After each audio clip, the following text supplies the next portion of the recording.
Programa Manhã Viva na sua TV Canção Nova Portugal, na nossa TV Canção Nova Portugal. Bom dia, seja muito bem-vindo, seja muito bem-vinda ao nosso programa. Mais um dia com a graça de Deus e hoje o assunto é sobre saúde. É um programa muito especial onde nós vamos aprender muito sobre conhecer, prevenir e cuidar do fígado. Você tem cuidado do seu fígado? Hoje nós vamos aprender com o nosso convidado, que já está aqui comigo nos nossos estúdios, que é o Dr. Manuel Arsênio, que eu já quero acolher com muita alegria. Seja muito bem-vindo, Dr. Arsênio. Bom dia, obrigado também, é com muito gosto que aqui estou. Já estamos aqui preparados para uma conversa muito boa, muito esclarecedora sobre o fígado. Você sabia que o fígado é a maior glândula e o maior órgão maciço do corpo humano e que pesa entre 1.300 a 1.500 gramas? Qual a diferença entre órgão e glândula? Você sabe? Vamos aprender hoje. Será que o peso do fígado do homem é igual ao das mulheres? Geralmente tem a mais mulheres que acompanham Manhã Viva, né? Será que o nosso fígado é mais pesado? Qual a razão para o fígado das crianças ser maior? Então, essas perguntas e mais outras nós vamos saber hoje nessa conversa, que o Manhã Viva tem todo tipo de informação. E hoje é um Manhã Viva sobre a saúde, que vai nos ajudar muito, não é verdade? E, como eu dizia, já tem aqui o meu convidado, o nosso convidado em estúdio, mas antes nós vamos para o nosso momento de oração. Vamos rezar? Vamos pedir a Nossa Senhora, que é mãe da Canção Nova, que conduz todas as coisas aqui e com certeza aí também em casa, não é?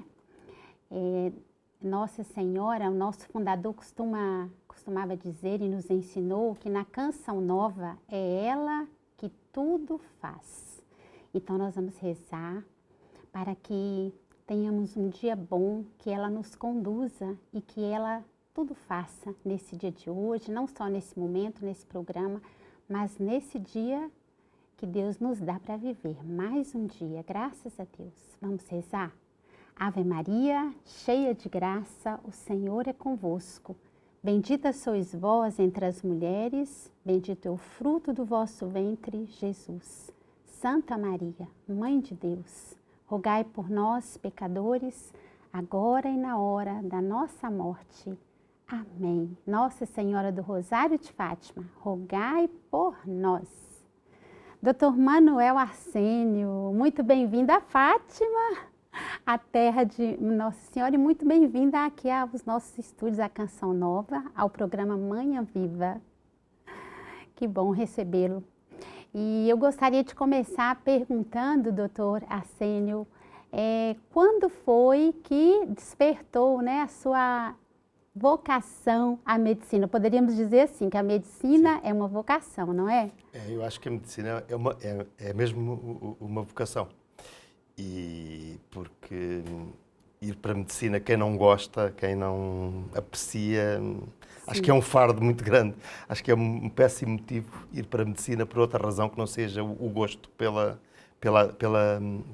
atividade clínica, pela ciência médica, pelos doentes. Quem não tiver algo destas coisas, acho que está lá contrariado. No meu caso, não consigo traçar um momento. Acho que foi uma coisa que foi progressiva ao longo do meu crescimento. A certa altura, ali pela adolescência, comecei a gostar das coisas relacionadas com o conhecimento do corpo humano, a curiosidade pelo corpo humano e depois também um pouco também a vontade de ajudar os outros. Portanto, o facto de ser uma profissão que permite ser útil ao outro, e é muito... Todas as profissões são úteis para os outros, não é? Mas na medicina isso é muito imediato. É uma consequência quase imediata de ser útil para os outros. Portanto, tudo isso foi fazendo com que eu fui despertando por isso e, portanto, a certa altura quase nem pensei no assunto. Foi natural, quando cheguei à altura de escolher medicina. Mas ouvindo-te, doutora Arsênio, a gente percebe um gosto, né, pelo aquilo que faz, né? Quando eu ouvia, falávamos aqui um bocadinho antes, né? Há realmente uma alegria, um prazer em estar. Eu gosto muito da atividade clínica, de portanto, falar com as pessoas, ouvir pronto, as queixas, os problemas e tentar ajudar. Conheço, há outros médicos que têm atividades um bocadinho diferentes, a medicina não tem só uma face. Outras atividades mais ligadas a técnicas, exames, análises, outras coisas, e tudo isso, pronto, são coisas um bocadinho diferentes, todas elas obviamente são úteis. No meu caso, eu gosto mesmo da atividade clínica e o facto de eu ter ido para a especialidade que foi medicina interna, tem a ver com isso. É uma especialidade em que nós lidamos todos os dias com as pessoas diretamente. Portanto, tem a ver com esse facto, portanto, e com esse gosto. Nem sequer pensei nunca assim em sério para uma coisa muito diferente. Sim. Então, é isso que faz um médico de medicina interna no hospital. Sim. Ele lida diretamente com os doentes. Com os doentes. No internamento, nas consultas, nas urgências, em qualquer lado, o médico de medicina interna é lidar diretamente com o doente, tratar o doente, falar com o doente, ouvir, observá-lo e depois, enfim, tentar perceber o que é que se passa e tentar tomar as decisões clínicas e de tratamento que possam depois levar realmente a resolver o problema que está. Percebi. E o médico que cuida do fígado chama-se hepatologista, é isso? Sim, exatamente. Pronto. E o que é um hepatologista? Ele é um especialista? Eu começava, se calhar, voltava um bocadinho atrás e dizia uma coisa. A medicina interna é uma especialidade que é muito abrangente. Não se concentra só num órgão ou só num tipo de doenças. Portanto, digamos que praticamente todas as doenças que afetam o corpo humano dizem respeito à medicina interna. Portanto, é uma especialidade muito abrangente. Portanto, em que o médico se preocupa em olhar para a pessoa que tem à frente na sua globalidade, dos vários sintomas. Depois há aqui uma parte que não é incompatível, que é, muitos de nós, mesmo quando somos de medicina interna, sentimos a necessidade de, por vezes, terem uma área ou outra em que nós aprofundemos o nosso conhecimento, em que saibamos mais dessa coisa. E no meu caso, portanto, dediquei-me desde relativamente cedo, desde quando comecei a fazer a especialidade, comecei a ter mais atenção e a ter mais empenho até em estudar as doenças do fígado. Quem trata do fígado chama-se hepatologia ou hepatologista, que em alguns países é a mesma especialidade autónoma. Há alguns países que têm hepatologia como uma especialidade. O Brasil é uma delas, por exemplo. Verdade. E há outros, até na Europa também. Outros não. Em Portugal, a hepatologia não é uma especialidade. Temos uma característica nossa portuguesa, nós complicamos sempre um bocadinho. Por acaso, em Portugal, neste momento, há duas subespecialidades. Uma que se chama hepatologia, exatamente, mas que é só restrita de médicos que têm uma formação de base de gastroenterologia. E depois há outra subespecialidade, que é de doenças do fígado, que são de médicos que têm como especialidade de base medicina interna, que é o meu caso. E eu sou digamos, subespecialista de doenças do fígado. É uma coisa assim um bocadinho, enfim, tem a ver com a forma como as coisas nasceram, às vezes são questões laterais. Espero que até um dia possa eventualmente acabar esta divisão, mas em Portugal neste momento temos duas subespecialidades que tratam a mesma coisa.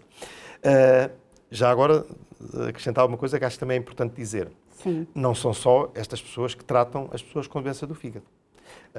Estas pessoas realmente devem, se calhar, ser chamadas, requerida a sua atenção, em situações às vezes mais diferenciadas, mais difíceis ou que exigem uma experiência específica num assunto. A maior parte das pessoas que têm doenças do fígado podem perfeitamente ser avaliadas, diagnosticadas e até tratadas pelo seu médico de família, o médico de medicina geral e familiar, ou por um médico de medicina interna geral que não se dedica só às doenças do fígado, ou por um gastroenterologista que não se dedica às doenças do fígado só. Portanto, ou até um cirurgião, em alguns casos pode também. Portanto, não é obrigatório, que às vezes é uma pergunta, estou a dizer isto porque é uma pergunta que me põe às vezes como frequência. Eu tenho qualquer coisa, vou já. Não, às vezes é preferível ir primeiro a um médico menos diferenciado e depois, se for identificado uma questão, um problema, uma questão qualquer que exija alguém mais refinado no conhecimento daquilo, Sim. então ser direcionado. Então, Olha que interessante, o senhor já antecipou uma resposta de uma pergunta que estava aqui dentro sobre certo. essa questão. Quando vamos ao médico de família, Sim, né? certo, sim. O médico de família, ele tem uma visão global. E aqui é muito bom isso, né? Um médico que nos conhece a família inteira, né? Exatamente. Mas quando é que o médico encaminha, ou por que ele encaminha um doente? Depende da doença que, num caso concreto, aquele cidadão ou cidadã apresentar. Há doenças do fígado, que são coisas relativamente simples, sei lá, por exemplo, uma pessoa que tenha uma alteração das análises do fígado só, mas é porque por exemplo, tem erros alimentares, tem o fígado gordo e assim. O médico de família pode perfeitamente aconselhar aquela pessoa, ele sabe isso, não é? Sim. Aconselha, olha, tem que comer de maneira diferente, não comer tanto certas coisas, fazer mais atividade física. E passado alguns meses aquela pessoa pode dizer, olha, afinal as minhas análises do fígado estavam alteradas, já estão normais. E eventualmente esse doente não precisa de ir a mais lado nenhum. Entendi. Se identifica um problema mais grave, em que pode estar em causa, sei lá, uma pessoa pode ter em risco até de evolução para cirrose, se tiver uma doença que exija um tratamento mais diferenciado, que não é do conhecimento de qualquer médico, esse doente, ou outra situação, ou tem umas alterações e aquele médico não consegue perceber o que é que se passa, não consegue chegar ao diagnóstico. Entendi. Temos aqui 3 casos em que deve enviar para uma consulta mais especializada. Entendi. Doutor Arsênio, a produção aqui nos colocou também, ressaltou que o senhor é membro da Associação Portuguesa do Estudo para o Fígado. Atualmente o presidente. O presidente. Então, temos uma associação de estudo para o fígado. Ora bem, é exato. É isso mesmo. A Associação Portuguesa para o Estudo do Fígado é uma associação científica. É uma associação de médicos que se dedicam, que se interessam pelo fígado. Sim. E tem já uma longa história. Nasceu, os primórdios dela foi já há 40 anos, na altura com outro nome, porque nasceu dentro da especialidade de gastroenterologia, dos médicos gastroenterologistas. Houve um grupo que estava mais interessado nas doenças do fígado e formou um pequeno núcleo, na altura, chamava-se Núcleo de Hepatologia. Depois, passado uns anos, isso evoluiu para uma associação portuguesa, para o nome atual. Sim. E neste momento é uma associação autónoma daquela sociedade científica em que nasceu. Portanto, é uma sociedade de médicos e que se dedica exatamente que serve exatamente para quê? Para que as pessoas interessadas falem umas com as outras, discutam os problemas de uma forma mais profunda, que melhore o seu conhecimento, não é? Porque isso depois traduz-se em poder tratar também melhor os doentes. Melhor os doentes. Que ajuda também, neste momento, é uma das tarefas que nós fazemos, que ajudamos os nossos membros a que nos seus hospitais desenvolvam também até trabalho de investigação científica. Sim. Para tentar o progresso também nesta área. Sim. Portanto, tem várias funções de formação de nós próprios, em que nós formamos uns aos outros. Nós, ao discutirmos os assuntos, acabamos por nos formarmos, por melhorarmos o nosso conhecimento sobre eles. Tem essa função. Atualmente temos também uma preocupação muito grande, que é também aproveitar o conhecimento que temos ali. Portanto, temos neste momento 400 e muitos membros, sócios, e portanto pessoas com conhecimento bastante grande nesta área, claro. Diferentes. Há pessoas até pois têm conhecimento até mais profundo, por exemplo, em algumas doenças ou em algumas áreas técnicas, e aproveitarmos esse conhecimento para também ajudar a difundir o conhecimento para a população em geral, para as pessoas. Portanto, neste momento temos uma grande preocupação até através das redes sociais, mesmo da comunicação social, enfim, no caso de hoje aqui, de falarmos para as pessoas, passar mensagens simples, mas que as ajudem, sobretudo, a prevenir e a detectar precocemente quando há algum problema. Entendo. Portanto, digamos, são duas das funções da nossa associação, não se resume só isso. Organizamos reuniões, congressos, reuniões científicas, organizamos cursos para os médicos, jovens médicos que estão a fazer o tirocínio, que estão a aprender nesta área para para os ensinar, portanto, temos um grande... Ou seja, um médico vai estudar a vida inteira, né, Sim, doutora até se reformar. E, às vezes, Até se conheço alguns que formar. reformados ainda continuam a estudar. Porque cada vez temos a noção maior daquilo que, não é daquilo que sabemos, é daquilo que não sabemos. Nossa, Cada vez temos mais a noção daquilo que não sabemos, que o conhecimento é muito grande e aumenta exponencialmente. Todos os anos são publicados muitas novidades da investigação e assim, que não é fácil acompanhar. Portanto, nós tentamos acompanhar pelo menos as mais importantes, as principais, mas não é fácil. Portanto, mas acredito que quando chegar à reforma, quando chegar ao dia da reforma, eu penso assim, tanta coisa que eu gostava de saber e ainda não sei. E ainda há sempre para aprender, né? É, muito. E de que forma vocês promovem assim, o encontro, o convívio entre vocês? Como vocês agregam juntos? Nós temos, anualmente temos um grande congresso. Sim. Que atualmente é no mês de abril, vai ser no próximo ano será em abril na Figueira da Foz, portanto, em que nos juntamos todos e com convidados, portanto, em que convidamos colegas nossos até de outras áreas, às vezes até de outras especialidades, porque nós não estamos sozinhos na medicina e não tratamos os doentes sozinhos, até de outras especialidades que lidam também com doentes. E de outros países também?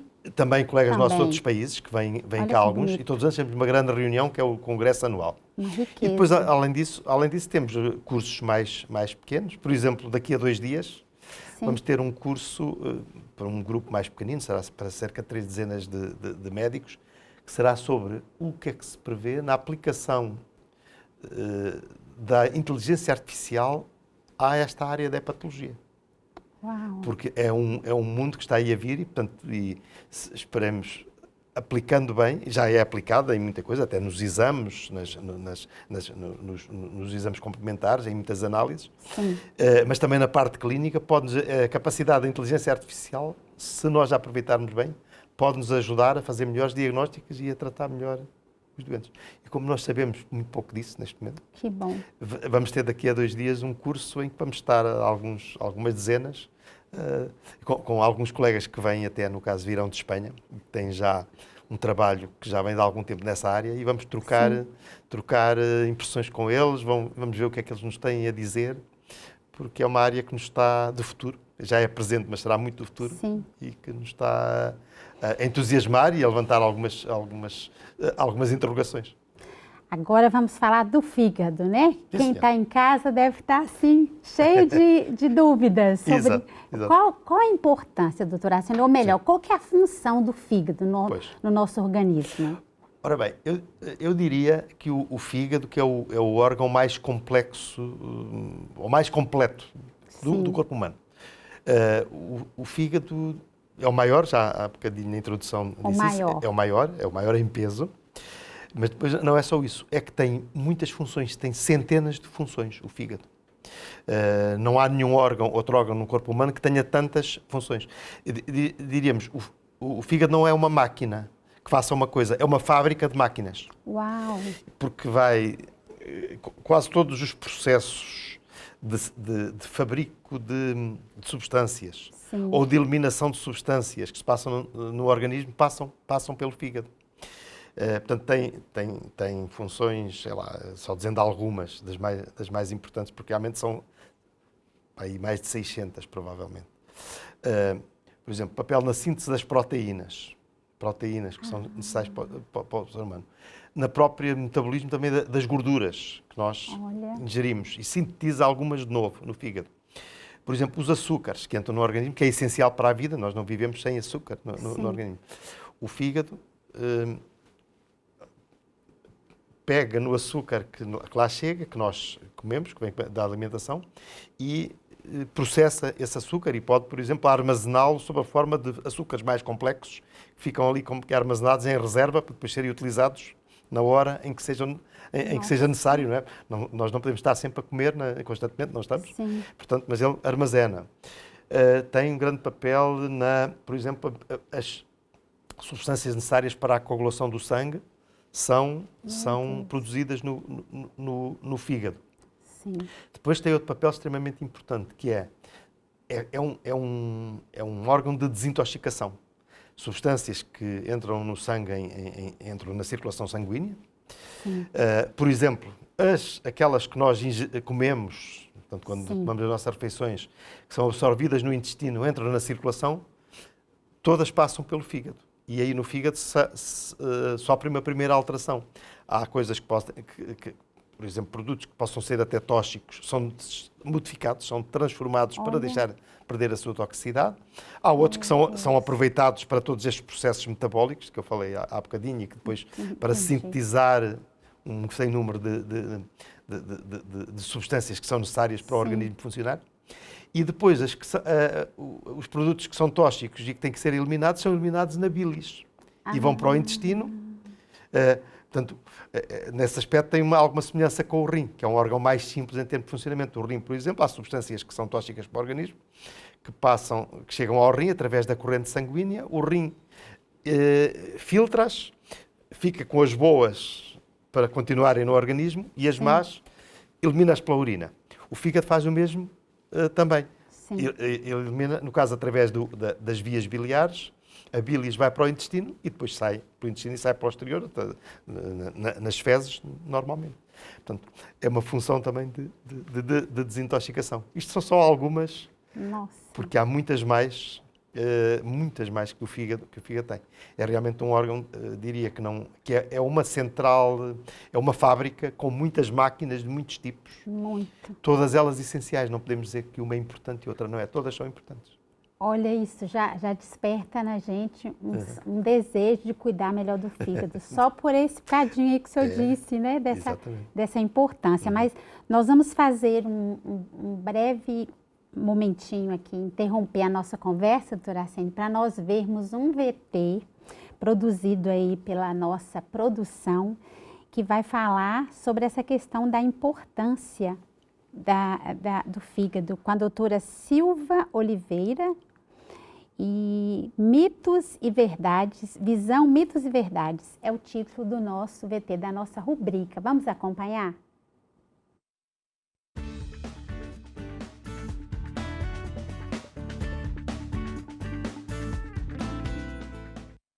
Olá, bom dia. Para mim é uma alegria estar aqui consigo neste momento. Venho aqui apresentar-vos mais uma rubrica sobre saúde e bem-estar. E vamos falar mais uma vez sobre a visão, um dos nossos 5 sentidos. E hoje esta rubrica é muito especial, porque calculo que vocês já tenham ouvido várias expressões que ficamos a pensar se serão verdades ou mitos. E hoje estamos aqui com a doutora Sílvia, optometrista de profissão, para desmistificarmos então essas mesmas expressões que irei apresentar a seguir. Mas antes tenho uma curiosidade. Há quanto tempo exerce esta profissão? Há cerca de 25 anos. Bem, então vamos passar aqui algumas expressões como come a cenoura que a cenoura faz bem aos olhos. Isto realmente é verdade ou mito? Olha, é um pouco de tudo. E isto porquê? Porque as cenouras realmente são muito ricas em vitamina A, que é um componente muito importante para as nossas células fotossensíveis. Por isso, se comerem cenouras, vai-vos fazer bem aos olhos. Mas também é verdade, se comerem vegetais de folha verde escura, que têm muita zeaxantina e luteína, que também são 2 componentes importantes, comerem peixe rico em ômega 3, frutos secos, alimentos ricos em vitamina E e em zinco, ou seja, uma alimentação saudável não vai fazer com que um problema de visão possa desaparecer, mas ajuda a prevenir o seu aparecimento. Por isso, é melhor continuarem a comer cenouras. Bem, cenouras e outros, como o peixe. Se as crianças não gostam de peixe, então olha uma boa dica, que o peixe faz bem à nossa visão. Bem, já ouviram se calhar falar da expressão olha, não se sentes perto da televisão que faz mal aos olhos. Verdade ou mito? Mais uma vez, uma indefinição. E porquê? Porque verdadeiramente, se nós, especialmente as crianças, que são essas que têm um hábito de sentar próximo da televisão, se elas o fizerem, não vai acontecer nada ao olho. Contudo, vão aparecer sintomas de cansaço que, em última instância, podem ser até de enjoo, tonturas e dores de cabeça. Porquê? Por excesso de esforço à conta de uma distância tão curta. Já agora deixo uma recomendação. É desejável que a distância a que se vê televisão seja, como mínimo, 2,5 a 3 vezes a diagonal do nosso ecrã. E agora, ler com pouca luz, danifica os olhos? Mais uma vez, não danifica, mas de todo pode aumentar o esforço necessário para ver, porque como há uma diminuição de contraste, temos de nos concentrar muito mais e com isto aparecerem sintomas de desconforto e fadiga ocular que depois nos vão afetar a performance. Por isso, é bom utilizar boa luz. Bem, eu aqui já sofri por experiência pessoal, que é o facto das pessoas quererem experimentar os meus óculos. As pessoas que não têm qualquer problema ocular. Faz mal usar óculos de outras pessoas? De todo não é uma condição muito inteligente. E isto porquê? Porque os óculos, além do aspecto da graduação, que é pessoal, é de cada um, têm também outras componentes que são muito próprias de uma pessoa. O que é que eu quero dizer com isto? Mesmo duas pessoas que tenham a mesma graduação não devem partilhar os óculos. Porquê? Porque as características de montagem de uns podem não ser coincidentes com as dos outros. E isto vai fazer com que o olho seja obrigado a fazer esforços adicionais que em nada são benéficos. Bem, para terminar esta rúbrica, eu tendo olhos claros, sou mais sensível à luz do que as pessoas com olhos escuros? Sim. Normalmente as pessoas com olhos mais claros sentem mais dificuldade em ambientes muito iluminados e isto resulta do facto de a íris dos olhos mais claros ter menos pigmento do que a íris dos olhos mais escuros. Então, a luz quando entra nos olhos não atravessa só a pupila, mas também a íris. Ora, numa pessoa de olhos claros, como a densidade de pigmento não é tão grande, a luz vai conseguir atravessar através da íris, o que é mais difícil que aconteça nos olhos mais escuros. Bem, e assim terminamos mais uma rúbrica. Ótimos conselhos da doutora Sílvia, portanto, nem tudo é mito, muito deles é verdade. Então, muito obrigada por estar aqui neste momento comigo e obrigada também à doutora Sílvia por estar-nos a elucidar com algum conhecimento que bastante importante. Se você por acaso tem algum problema de visão, já sabe, procure um especialista da visão. Até uma próxima, se Deus quiser.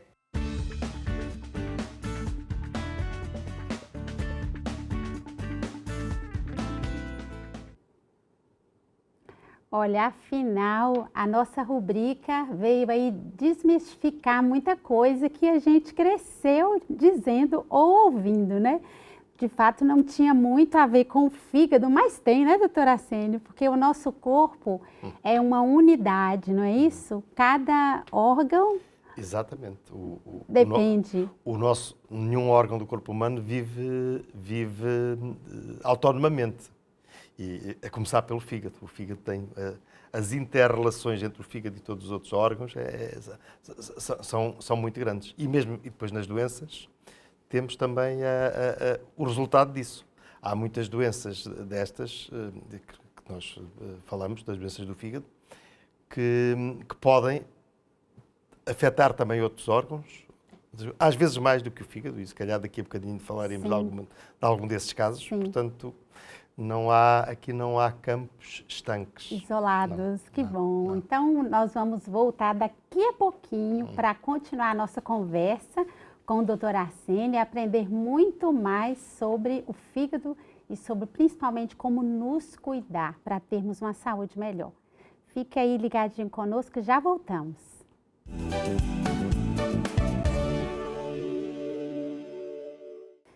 De volta ao nosso Manhã Viva. Hoje nós estamos conversando sobre como conhecer, prevenir as doenças do fígado e como cuidar desse órgão tão importante. Estamos aprendendo tanto aqui hoje com o Dr. Arsênio, não é verdade? Que está aqui conosco. Eu brincava com ele, estamos fazendo uma consulta coletiva e demorada, porque ele está aqui para nos tirar tantas dúvidas, né? E como é importante nós cuidarmos bem da nossa saúde, como nós víamos na rubrica que assistimos antes de chamarmos o intervalo, a questão da nossa visão, né, dos olhos, mas todos os órgãos do nosso corpo é importante nós cuidarmos bem, prevenir as doenças, né, para termos aí mais tempo de vida. E falando em saúde, eu quero trazer rapidamente 2 livros que temos aqui. Vamos mostrar para você que nos acompanha, os nossos cinegrafistas aqui vão mostrar, que o primeiro é a Medicina de Santa Hildegarda, essa santa aí que tem se tornado cada vez mais tão conhecida pela sua grande sabedoria na questão da medicina natural, a cura através de tantas das frutas, né? Tanta coisa que a Santa Hildegarda pesquisou, né? Foi uma mulher aí à frente do seu tempo e em profundidade, né? Ela trouxe aí muitos alimentos, podemos dizer assim, que nos ajudam a ter uma saúde melhor e até a curar-nos. Então, aí está a Medicina de Santa Hildegarda. O autor é Helmut Bosch, da editora Caminhos Romanos. Você pode pedir na nossa livraria. O outro livro é 20 anos depois, Milagres que a Medicina não contou. Olha que interessante, doutora Arsênio, o título desse livro. Milagres que a Medicina não contou. É um livro do Dr. Roque Savioli, que é brasileiro, e foi também editado pela editora Canção Nova. Temos na nossa livraria e você pode fazer o pedido desses 2 livros que também vão ajudar muito na questão de nós tratarmos bem e mantermos a nossa saúde, né, do corpo e da alma. Mas vamos continuar aqui a nossa conversa tão esclarecedora, né? Eu queria que o senhor falasse um pouquinho para nós agora, doutora Arsênio, a questão da alimentação, né? Qual a importância, que tipo de alimentação que a gente deve ter para evitar essa questão aí do gordura no fígado? Já ouvi tanto falar disso. É verdade, hoje em dia fala-se muito do fígado gordo e da gordura no fígado. E fala-se hoje, não se falava há 30 ou 40 anos atrás, porque este foi um problema que se veio a agravar nos últimos anos. E digamos, um mau efeito da sociedade de alguma abundância. Porque quando as pessoas, enfim, não tinham tanta abundância de alimentos, muitos até passavam mais até fome, havia outros problemas, mas fígado gordo era um problema muito pequeno. Sim. Portanto, atualmente, porque felizmente vivemos numa sociedade onde, estou a falar sobretudo do mundo do Ocidente, há algumas zonas do mundo, infelizmente, em que isto não é a realidade. Mas no mundo, enfim, no primeiro mundo, nós criámos até a sociedade da superabundância das coisas. E isso é muito mau. Portanto, nós acabamos por comer muitas vezes excesso de calorias, excesso de gorduras, excesso de açúcar. E isso é mau para o fígado. O fígado precisa desses elementos, não vive sem eles, mas precisa na exata medida das suas necessidades. Quando é em excesso, o que é que acontece? Esses produtos acabam por ser armazenados, o próprio fígado acaba por ter que lhes dar caminho, acaba por os armazenar e a certa altura temos o chamado fígado gordo. O fígado gordo que é muito frequente hoje em dia, porque temos muitas pessoas, temos uma grande parte da população com excesso de peso. Isso é um dos principais fatores de risco para o fígado gordo. O excesso de peso. Há outros, a diabetes, os diabéticos também têm o risco muito aumentado de fígado gordo. As pessoas que têm gorduras no sangue, têm colesterol, por exemplo, têm também fígado gordo. E, portanto, há muitas pessoas com fígado gordo. Felizmente, apesar de tudo, o fígado gordo, numa maioria de pessoas, não dá grandes problemas de saúde que ponham em risco a vida. No entanto, é possível o fígado gordo evoluir para a cirrose. A cirrose, que muitas vezes está ligada no imaginário geral, coletivo, ao álcool. A cirrose não é só do álcool. Pode ser provocada qualquer razão que leva à lesão do fígado, que leva à agressão do fígado, pode levar à cirrose. A cirrose é uma fase de doença do fígado, de degradação do fígado, a que se pode chegar pelo álcool, pelo excesso de gordura, pelas hepatites, pelos vírus, hepatite B, hepatite C e muitas outras causas. Hoje em dia começa a ser cada vez mais frequente haver cirroses por causa do fígado gordo. Olha. Portanto, é um problema crescente, não é? E que temos que ter em atenção para evitar no futuro que as coisas possam ser piores ainda do que já são hoje. Doutora Arsénia, essa Sim. pergunta eu acho que Sim. seria bem pertinente o senhor já responder essa, que Ok. é uma dúvida até minha, a questão bem. dos medicamentos. Quando uma pessoa Ok. toma muitos medicamentos todos os dias durante muitos anos, a Certo. realidade pode ser de Sim, sim, muitos sim. que estão a nos Sim, sim. acompanhar agora. Certo. Isso afeta o fígado? Ora bem, afeta até por uma razão que há bocadinho falámos. Tudo o que nós ingerimos pela nossa boca, que vai parar ao intestino, que depois é absorvido para o sangue, passa no filtro, no fígado. Sim. E, incluindo os medicamentos. Aqueles medicamentos que nós tomamos passam no fígado. E há muitos medicamentos que podem ser aquilo que nós chamamos, é um palavrão médico, hepatotóxicos, tóxicos para o fígado. Sim. E há muitos que podem ser. Felizmente, é uma das áreas em que o medicamento, quando é estudado, antes de ainda ser usado decorrentemente no dia a dia, é um dos aspectos que é estudado nos medicamentos. E há medicamentos que, por exemplo, nunca entraram, digamos, em uso comum porque tinham uma grande probabilidade de intoxicar o fígado. No entanto, há muitos medicamentos que nós tomamos e que nós usamos, e que são, às vezes, alguns que já tomamos que já se usam há muitos anos, Sim. que em pessoas especialmente sensíveis podem lesar o fígado. A questão da toxicidade do medicamento para o fígado não é igual em todas as pessoas. Há medicamentos que podem ser tóxicos só em alguns casos. Entendo. É por isso, é uma das razões, porque o medicamento, tanto quando é usado, deve ter alguma vigilância médica, que depois varia consoante o medicamento. Mas dou um exemplo, sei lá, há anti-inflamatórios que nós tomamos para o reumatismo. Sim. Qualquer dos anti-inflamatórios que nós tomamos para uma dor reumática ou para uma dor resultante de um traumatismo, Sim. podem ser tóxicos para o fígado. Muitos antibióticos nós tomamos e que precisamos, e bem, podem ser tóxicos. E qualquer família de medicamentos, antidepressivos, qualquer medicamento que nós possamos falar, pode ter toxicidade hepática. Sim. Portanto, claro que nós temos que os usar.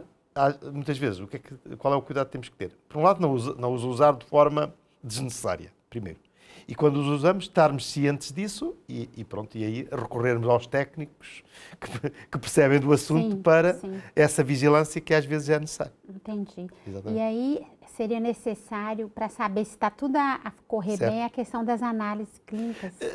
Sim, em alguns casos depende. A primeira avaliação é sempre clínica. O médico ver se a pessoa tem sintomas, observar a pessoa, ver, por exemplo, uma pessoa que tenha começado a tomar um antibiótico e aparece com os olhos amarelos, por exemplo, com icterícia, aí há que ver.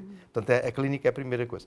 Pronto, depois há outros sintomas que podem aparecer. Ou pode não haver sintomas. Portanto, por exemplo, há alguns medicamentos, não dos mais comuns, mas que alguns dos medicamentos que podem usar, que sistematicamente o médico já sabe, quando começa a usar aquele medicamento, e se for, sobretudo, e tiver que usar de uma forma prolongada, ao fim de X dias, vai fazer umas análises para ver se não há problema do fígado. Entendi. Dou, por exemplo, um exemplo.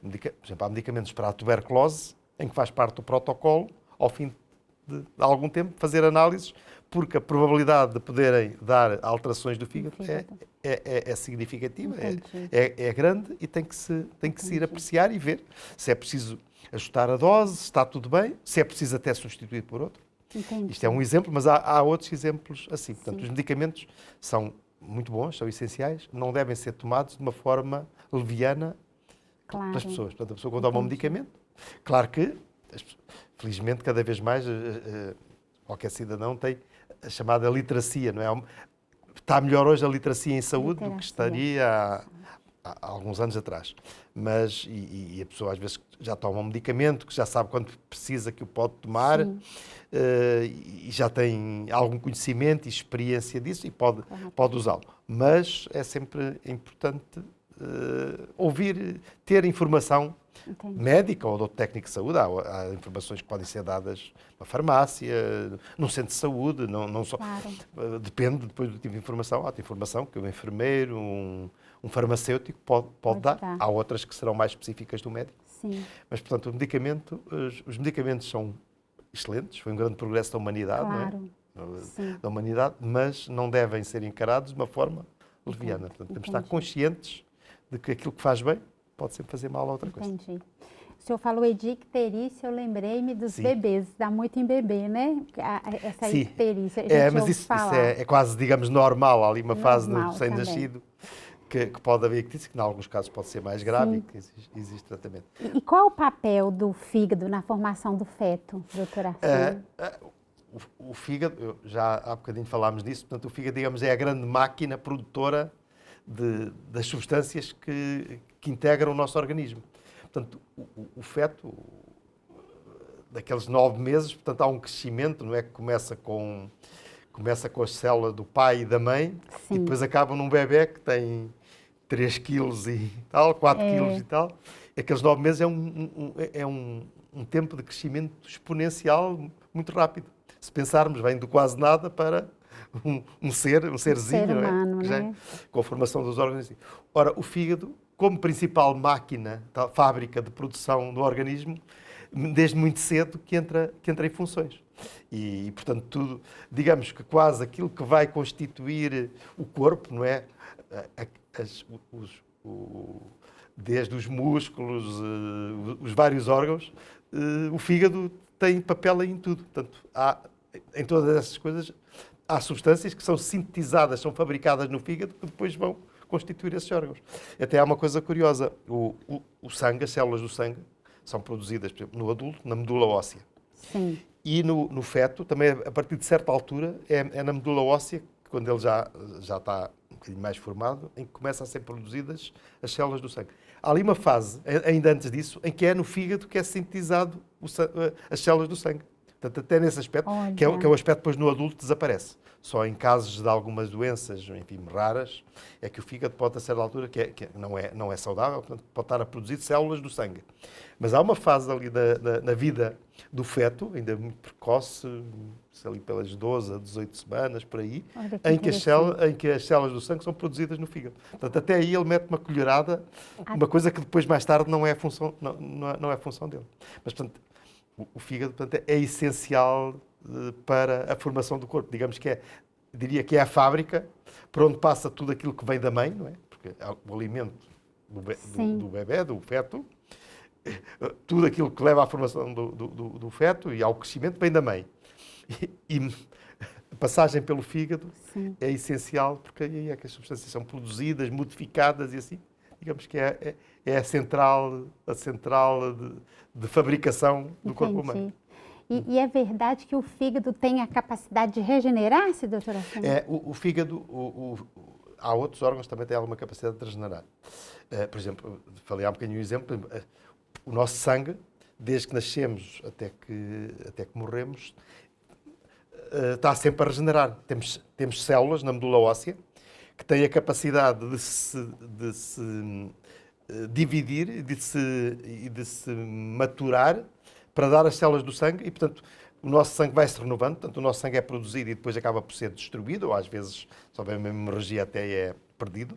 Sim. Mas a nossa medula, através de células que tem lá, essas células vão se sempre multiplicando e dão o sangue toda a vida. Regenerando. O fígado não é tanto assim, mas o fígado, as células do fígado têm uma grande capacidade de morrer e formar novas. Só que depois há o reverso da medalha. Sim. Se nós o agredirmos demais, com o álcool, com Claro. excesso de gorduras, com infecções ou assim, o que é que pode acontecer? Essa capacidade de regeneração é ultrapassada e quando se torna anormal, quando se torna excessiva, essa regeneração é de tal maneira anormal, é isso que leva depois à formação da cirrose.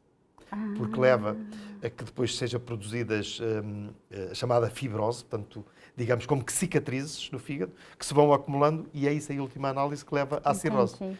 Portanto, o fígado tem capacidade de regenerar, mas Sim, não podemos abusar disso. claro. Mas já agora só dava um exemplo que acho que é curioso. Por exemplo, quando uma pessoa tem uma doença que precisa de ser por cirurgia, de retirar uma parte do fígado. Sim, O fígado que fica tem capacidade de crescer e regenerar. Portanto, isso está estudado, pode-se avaliar qual é a necessidade mínima, mas nós cortamos uma parte do fígado, desde que não seja em excesso, não é? Portanto, há limites. sim. O fígado que fica acaba por crescer e regenera rapidamente para Sim. colmatar isso que se retirou.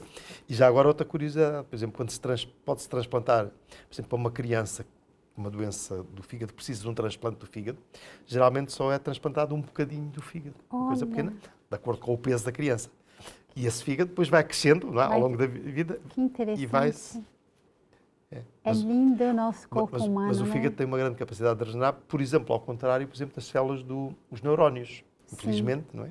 Os neurónios, se tivessem a capacidade de regeneração que têm as células do fígado, a pessoa tinha um acidente vascular, por exemplo, um AVC, e recuperava totalmente. Não é bem assim, portanto, pelo menos a natureza não nos permite isso. Não. Pode ser que a ciência no futuro nos consiga compensar. O senhor falou aí do álcool, né? E Sim, nós sabemos que o álcool traz danos para o fígado. E a gente sabe que nessas épocas festivas, agora que vivemos, né? Final de ano, Natal, a passagem do ano, né? As pessoas costumam consumir muito e às vezes também se excedem, né? Exato. Então, qual é a influência assim, direta da bebida alcoólica no fígado? Quem consome em grande quantidade, doutora Arsénio, quais são os riscos? Ora bem, o álcool já é do nosso conhecimento já há muito tempo, né? Provavelmente desde a antiguidade, que o álcool faz mal ao fígado. O álcool é tóxico para o fígado e destrói as células do fígado, leva à morte das células do fígado, à tal regeneração anormal e que depois já há cirrose. E, portanto, esses excessos qualquer pessoa deve evitar. Sabe-se hoje em dia que o álcool realmente em excesso é tóxico, não só para o fígado, também é para o coração, para o cérebro, etc. Portanto, não é só o fígado que tem causa, mas o álcool é tóxico em grandes quantidades. Portanto, o consumo excessivo de álcool deve ser evitado. No entanto, o problema às vezes ainda é maior que isso. A sensibilidade de cada pessoa ao álcool não é igual para todos. Olha. E há pessoas que até toleram até alguma ingestão, até mantida, continuada de álcool até em pouco excesso, e o fígado, apesar de tudo, não sofre muito. Há outros com quantidades de álcool que nós até consideramos normais, podem desenvolver doença. Portanto, isto é um dado que a maior parte das pessoas não sabe. Costuma-se dizer, nós às vezes dizemos assim entre nós, médicos, assim um pouco em tom de brincadeira, que não bebe quem quer, é quem pode. Há pessoas que podem beber um pouco mais e não têm grandes problemas. Há pessoas que bebem aquilo que qualquer um de nós, se calhar, considera normal e, se não tiverem atenção, podem desenvolver até uma cirrose. Portanto, o que é que há a fazer aí? Cada um tem o seu médico, vai ao médico de vez em quando, faz as suas análises. Se a certa altura for detectado que a pessoa está com alguma alteração do fígado, que pode ser uma dessas pessoas mais sensíveis, essa pessoa, se calhar, o melhor é mesmo não beber nada. Porque isso é outra coisa que está provada, é que qualquer consumo de álcool, mesmo pequeno, pode ter algum efeito negativo. Na maior parte das pessoas, se for, até fala-se, por exemplo, 2, 3 bebidas por dia, 3 bebidas a 3 copos, seja do que for, daquilo que nós bebemos habitualmente, em muitas pessoas acaba por não ter consequências de maior. Mas, curiosamente, as mulheres, em média, podem beber menos que os homens. Olha. São mais sensíveis ao álcool. Aliás, há muitos anos apresentava-se como limite que os homens poderiam beber as tais 3 bebidas por dia. Seria seguro os homens 2. Não, os homens 3 e as mulheres 2 bebidas. Isso é verdade no geral. Hoje em dia nós aconselhamos um bocadinho mais de cuidado, porque há pessoas que mesmo essas quantidades podem não ser aconselháveis. Portanto, eu não sou fundamentalista e gosto de gostar de alguma coisa. Agora, o álcool, acho que no futuro, cada vez mais tem que ser encarado como uma coisa que nos pode dar um prazer num certo momento e que nós podemos usar, mas com muita parcimónia. Portanto, porque o álcool realmente tem esses problemas. E depois há outra questão. Neste momento, álcool mais fica de gordo, tudo junto, os fatores potenciam-se. Portanto, pessoas que tenham várias coisas, ou uma pessoa que tenha uma hepatite crónica, como há ainda, por exemplo, uma hepatite B.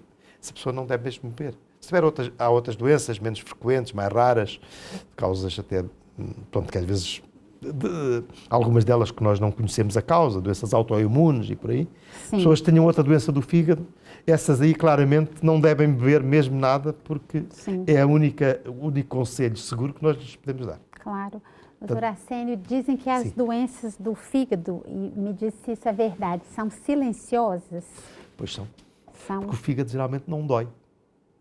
O fígado, só há uma estrutura do fígado que dá dor, Sim. que é a cápsula.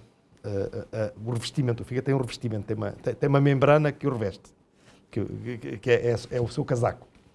E se houver, por exemplo, uma grande inflamação muito forte e que o fígado enche, a cápsula pode dar uma dor, que geralmente não é uma grande dor, é um desconforto, uma moinha. Sim. Mas a maior parte das doenças do fígado podem chegar a fases muito avançadas e não dói. Não dói. E, portanto, a dor não é, digamos, um bom sintoma para nós Sim. dizermos, fica à espera que o fígado doa, se doer, então venha cá, levanta Claro. o problema. Não, o fígado geralmente não dói. O que às vezes que as pessoas dizem que tem dor de fígado, por exemplo, a vesícula ou as vias biliares, quando há pedras, por exemplo, aí pode dar uma dor que é terrível. Geralmente as dores que há naquela zona têm a ver, por exemplo, com a parte biliar, da vesícula biliar ou das vias Entendi. biliares e não com o fígado. Entendi. Portanto, aquela coisa que o fígado me dói não é o mais, Não é o mais. não é o mais frequente. Mas há outros sintomas, né? Ah. Quais são, assim, quem está em casa nos acompanhar agora, Exatamente. o que sente, assim, que pode perceber que há alguma coisa no fígado? Olha, por exemplo, há um sintoma que é muito comum, que é o cansaço fácil. As pessoas cansaço com coisas. Há muitas doenças do fígado podem dar esse cansaço. Não é um bom método logo para distinguir que é uma doença do fígado, porque há outras doenças também, de outros órgãos do organismo, também podem dar cansaço. Há uma doença do coração, até uma doença do sangue, pulmonar, pode dar cansaço. Mas para uma pessoa que tenha cansaço, portanto, claro que se tiver um cansaço que não é normal, não é? Ou com pequenos esforços, ou até sem fazer nada, a pessoa diz que está cansada, deve ir ao médico e ir Entendi. averiguar, pode ser do fígado ou pode não ser. Portanto, mas é um sintoma muito comum em muitas doenças do fígado. Depois há outras que também são, pode às vezes dizer que é o enjoo, os vómitos pode ser o sintoma daí. Sim. Depois há sintomas que são mais próprios, mais específicos das doenças do fígado. É os tais aparecer a icterícia, portanto os olhos amarelos ou a pele, Entendi. a urina escura, se aparecer uma urina assim mais escurecida, que nós dizemos que é tipo urina cor de vinho do Porto, Entendi. pode ser um sintoma Pode do ser um do fígado sintoma. também.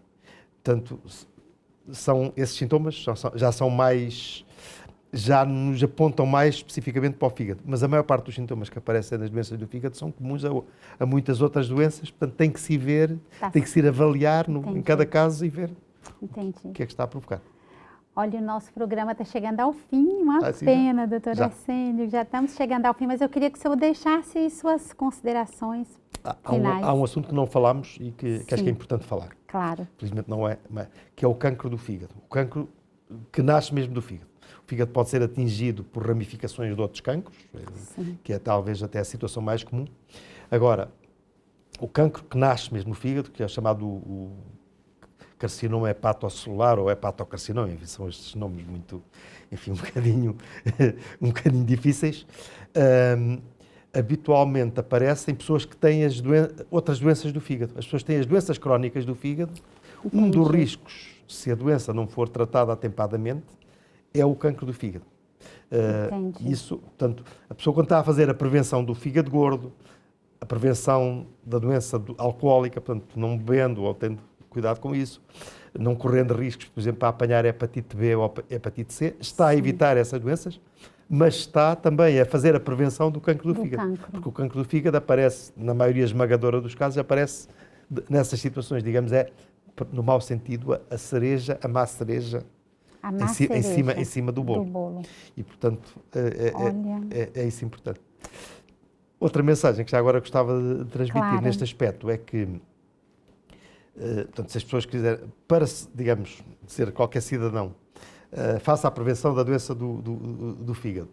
O que não é nada de especial. É sobretudo ter uma alimentação equilibrada, Sim. sem excessos.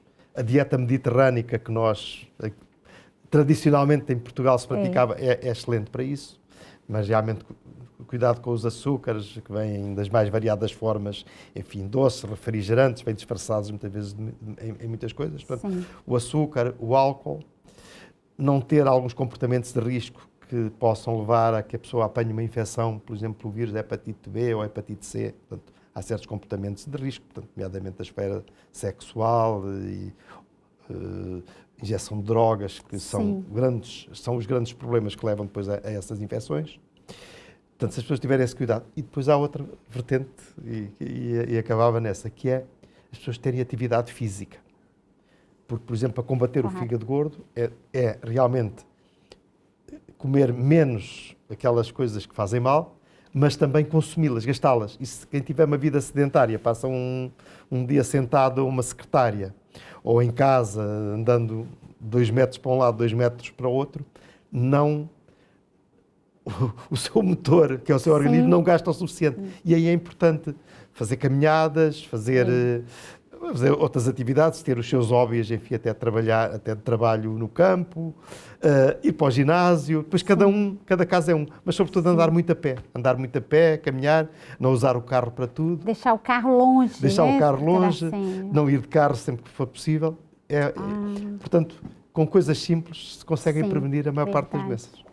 Olha, muito obrigada, doutora Arsênia.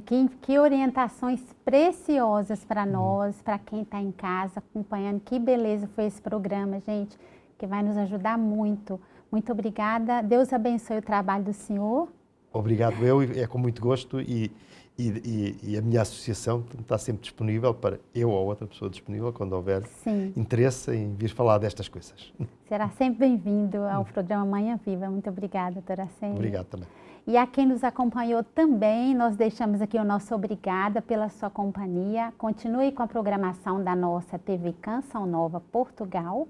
E se você quiser rever este programa ou enviar para alguém que precisa dessas orientações, vai lá no YouTube da Canção Nova Portugal. Há uma playlist do Manhã Viva, inclusive com esse programa.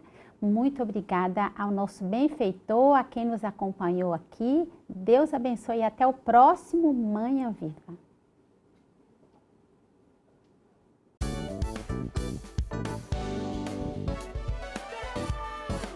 Se gostou deste programa, clique aqui na nossa playlist aqui em baixo para ver outros episódios. Se ainda não subscreveu o nosso canal do YouTube, faça-o já clicando neste botão aqui do lado e será logo o primeiro a saber todas as novidades.